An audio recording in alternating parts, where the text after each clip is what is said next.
Okay. So this webinar this afternoon is the first one on my series of a startup fractional CMO. So this is for this small business owners that need a little bit of direction in their marketing strategy, that might not have budget to have a full-time marketing director or even a CMO.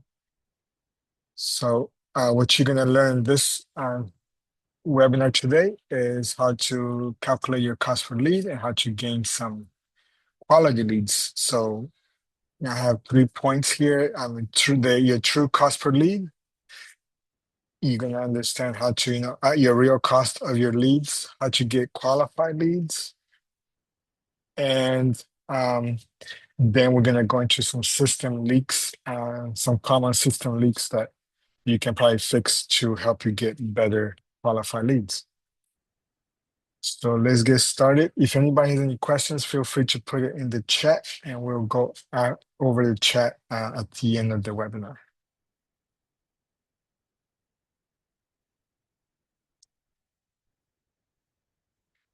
So do you know your true cost per lead? Does I don't know if everybody here knows. I'm just seeing here who's in attendance. I know Omari does a few digital ads. But anybody that does digital ads, you're gonna usually see in your analytics, you usually see a cost per lead.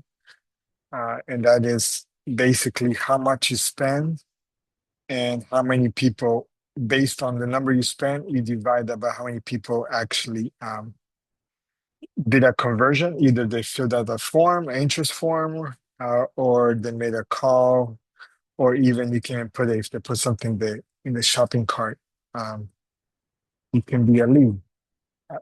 Now, why you want to know your cost per lead? So there's three main points. One is to measure your marketing efficiency, so you know how well your marketing is going. If you need to make any changes.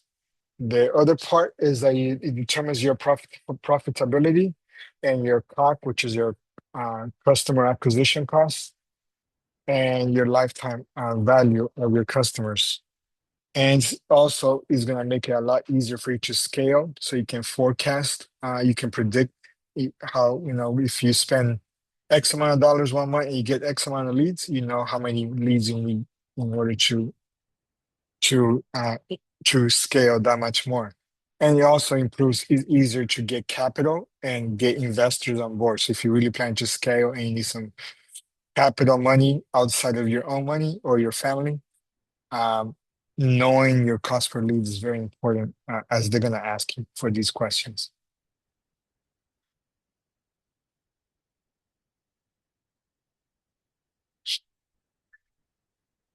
So the real cost per lead is usually your total marketing cost, and you divide that by the number of leads acquired for a period of time. So most people are going to measure monthly. What's my cost per lead per month? If you're a seasonal business, you might want to do it for the year. Um, but I recommend everyone to kind of have a good understanding of your cost per lead for your month, if not at least for the quarter, which is like every 3 months. Um, Now understand that your cost per lead is not just your digital ads cost or whatever costs you inquire in your ads. And it's not just about ads, because also you can get leads in the actual real world. So let's say you're going in a conference room, um, for a networking event, you join a chamber of commerce. So if you join the chamber of commerce, is usually or any organization like a BNI organization, it's a yearly commitment. You pay a yearly fee, so you get that fee, that cost, you divide it by 12. That's how much your monthly cost is for that organization, and then you calculate how many leads you got in that month. Or you can do it the whole year, but it's always good to do it for the month, so you know what's going on month to month. And then there's not just those costs, but also think about if you hire a designer, what is their cost and how you're going to divide that. if you did it yourself, what is the cost of the software, or if you have some software you have to buy in order to create the funnel.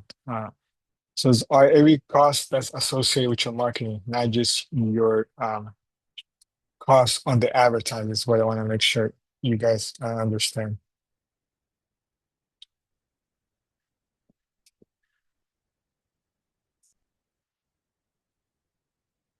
Now, we get to the qualifying a lead.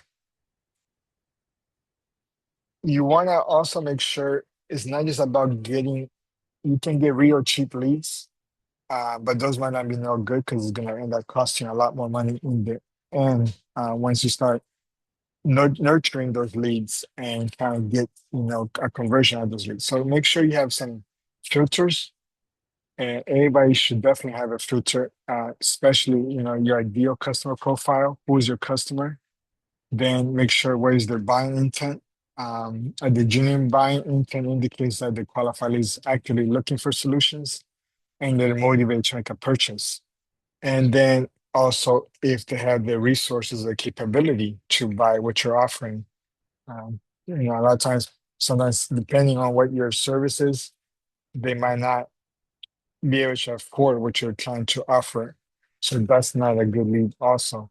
Um, you might create some systems or some other services later down the future that can fit that profile. But if it's not your profile at the moment, then don't spend too much time or money on getting those unqualified leads. So here's a little graphic on how you can understand the different types of leads. So you have cold leads, cold, warm, and hot leads. Your cold leads is usually people that are unaware that your business exists.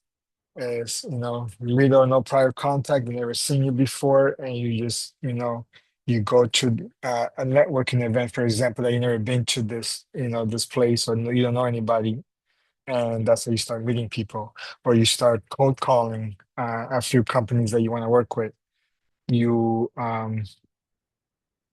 send a cold email, or even social media campaigns. A lot of times they don't know you if you're doing some paid ads until they start seeing you. Now, when you start getting warm leads, that's when you get like, let's say someone refers you to somebody, um, or they subscribe to your newsletter, or they start following you. That means they have some kind of interest which you have to offer, but they're not necessarily saying that what they need or they need something. Those are the ones that you want to spend a bit of time nurturing them, talking to them, following up, just really kind of see what is it that they want. And the last one is the hot leads. Those are the ones that are ready to go. They know exactly what they need. They have the budget ready, and all they really need from you is a quote or a demo. Make sure you don't spend too much overselling it. Sometimes some small business might lose that client because they oversell it. Like you're ready to buy, and you keep talking about some other service or something else instead of just going straight to what they can buy. So try to be aware of the what stage of the lead whenever you talk to a potential customer, what stage you're at.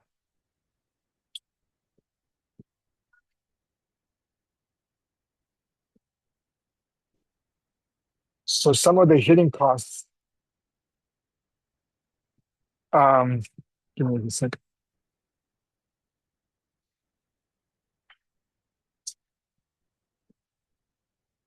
Let's see, Pauline,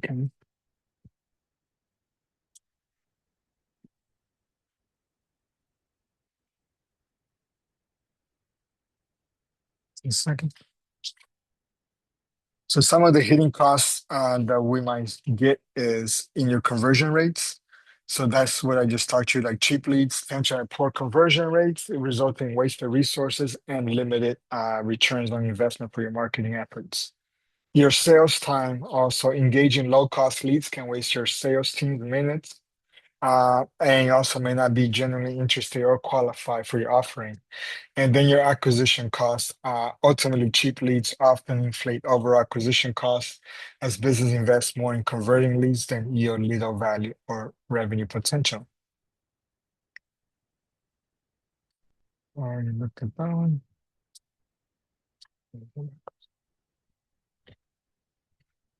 So how do we get those leads to be, qualified leads, leads that actually are trying to buy something that you intend to offer to them, or that you're trying to get either be a service or a product. So I broke this down to four different things that are most common for the small business owner. And the first two are your positioning and your targeting. Number one is your targeting being way too broad. Um, a broad targeting approach increases your competition and also ad costs. And that results in your acquisition getting relevant traffic that doesn't convert effectively. So always try to target to the smallest viable audience that you can find. You just want to be really, really good uh, to a specific audience, not to the whole world. It's just going to be way too expensive, and you're gonna dilute yourself. So always try to just find that one individual, a couple individuals that you can really be target. You don't need, especially for small businesses. Um, we just need to be great at a niche. So, the riches are in the niches. Just 100 customers for most small business should be more than enough. As those customers are also going to bring, don't just think about those main customers. Those customers are also going to bring other customers that are alike, the look-alike. They even have that on when you advertise on Meta, like look-alike audiences. So that's kind of the same concept. Make sure it's very important that you build your customer profile. If you haven't done that, please look at customer profiles. Make sure you add kind of like their economics, their education. You can find different targets based on your business and just get it as precise as possible. Uh, And then the other part is the weak positioning. So confusing messaging leads to lower conversion rates that ultimately impacts overall profitability of your campaigns. That is, once you have a lead, you don't want to lose the trust. We're trying to establish some trust. So, be consistent. If you're saying one thing in your ad, if you're saying one price in your ad, then when they call you, you give them a higher price or you give them something else. That right there, you just lose your trust. You're confusing the message, and it is going to be hard to get that customer back. Or the customers not see the value on what you're offering. So make sure your positioning is relevant to the target audience. So you're gonna make sure that position is giving enough value that they actually gonna get something from it. You are serving that customer. And then also your brand. If your brand just becomes forgettable or you just a commodity, then you just race to the bottom or who has the lowest price. Like, why should they go with you and not a competitor? Mm, make yourself unique enough, create a unique selling proposition that's unique enough that they want you because they like you. They like what you have to offer and they like the way you do your service. Uh, and that's going to be a really strong position. Um, Now, the next two is items that you need to fix to get better leads is your funnel friction and your sales misalignment. So your funnel friction is if you have issues on your funnels, which is basically your funnel is when they first get into the sphere of getting a sales. You start with the awareness, interest, decision, action. So when they first get into the awareness, if you have like a slow loading page, confusing messaging, it's gonna create the friction. You're gonna have poor UX, too many steps. Um,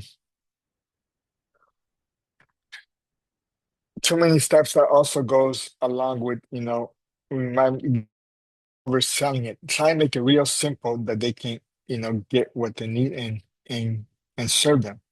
And also the lack of trust signals and clear call to actions.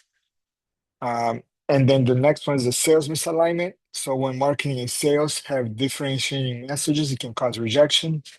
such as the marketing versus the sales messaging. So if you have a marketing message on your social media post or your website, and when they call you, like I mentioned before, you tell them something else, that's a misalignment.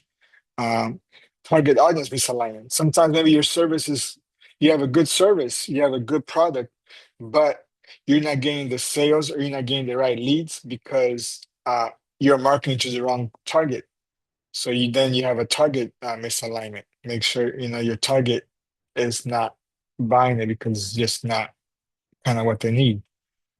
And then the last one is expectations versus reality.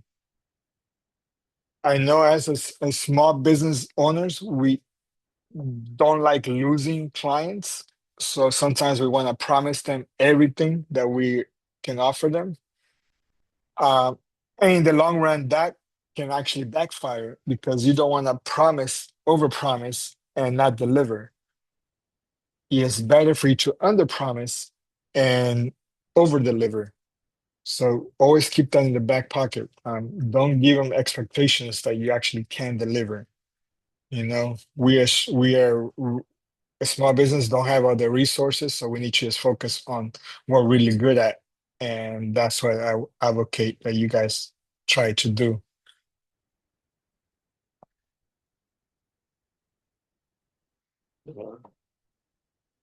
So I have some actionable items that you all can work on to lower your cost per leads, and that is fixing the gaps. So is refine your profile, refine your ICP, which is your ideal customer profile. Align your ads, make sure you're consistent between your ads and your landing page, and the user experience is good. And then the last one is reduce the friction. So streamlining forms and reducing necessary steps that significantly improve lead capture rates, making it easier for the potential customers to engage. You want to make as less frictionless as possible. So always revise what you have, your funnel, your pipeline, how to make it sure it's easy for your customer. Don't make it hard for them.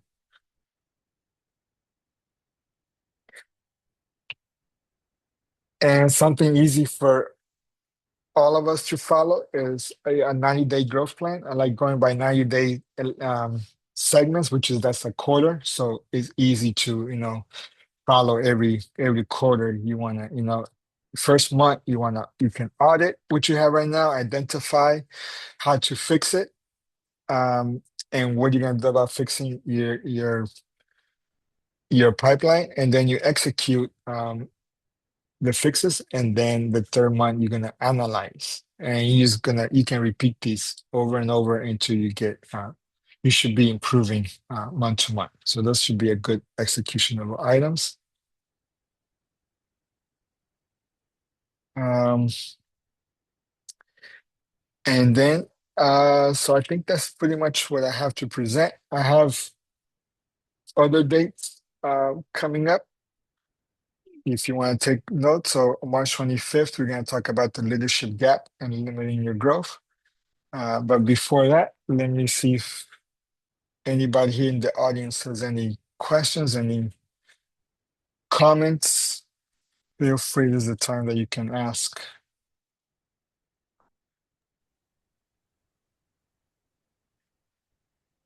Uh, yeah, so, I got a question. Like to Yeah, actually, yeah. So, go ahead, Amari. I was wondering if you can talk a little bit about what, um, so say someone goes through the process and they determine their CPL. How do they put that in the context of their other? Maybe you're coming. Maybe that's going to be a future talk. But how do you contextualize that